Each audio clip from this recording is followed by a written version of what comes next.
To truly heal, however, we must say our truth, and not only our regret and pain, but also what harm was caused, what anger, what disgust, and also what desire for self-punishment or vengeance was evoked in us. The old healer of the psyche understands human nature with all its foibles and gives pardon based on the telling of the naked truth. She not only gives second chances, she most often gives many chances. Let us look at our four levels of forgiveness I've used in my work with traumatized people over the years. Each level has several layers. These can be dealt with in whatever order and for however long one desires, but I've listed them in the order I encourage my own clients to begin working. 4 stages of forgiveness. Number 1, to forego, to leave it alone. Number 2, to forbear, to abstain from punishing. Number 3, to forget, to aver from memory, to refuse to dwell. Number 4, to forgive, to abandon the debt. Number 1, to forego. To begin to forgive, it is good to forego for a while. That is, to take a break from thinking about the person or events for a while. It is not leaving something undone, but rather more like taking a vacation from it.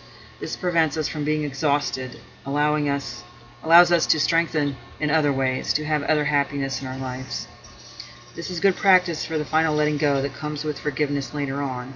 Leave the situation, memory, issue as many times as you need to. The idea is not to overlook, but to become agile and strong at detaching from the issue. To forego means to take up that weaving, that writing, to go to that ocean, to do some learning and loving that strengthens you, or to not go to that ocean. In my case, hairball, and to allow the issue to drop away for a time. This is right, good, and healing. The issues of past injury will bedevil a woman far less if she assures the wounded psyche that she will give it healing balms now and deal with the entire issue of who caused what injury later.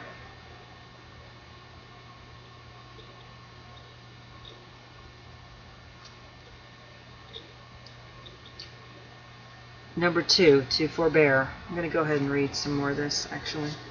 It's pretty good information. This could apply to this has universal appeal, so I'm going to read it. The rest of this. To forbear. The second phase is to forbear, particularly in the sense of abstaining from punishing, neither thinking about it nor acting on it in small or large ways. It is extremely useful to practice this kind of containment, for it coalesces the issue into one place instead of allowing it to flow everywhere. This builds focus towards the time when one goes to the next steps. This does not mean to go blind or dead and lose self-protective vigilance. It means to give a bit of grace to the situation and see how that assists. To forbear means to have patience, to bear up against, to channel emotion. These are powerful medicines. Do as much as you can.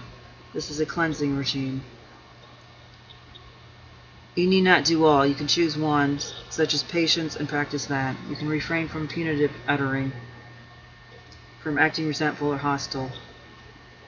To refrain from unnecessary punishing strengthens integrity of action and soul.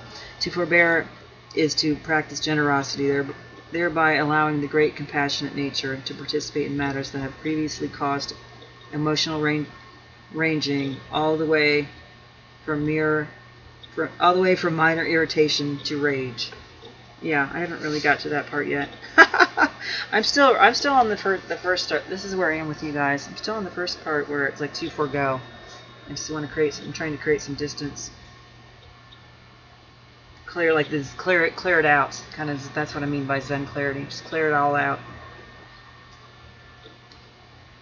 You have to clear the cobwebs out of your minds, kids. A equals A.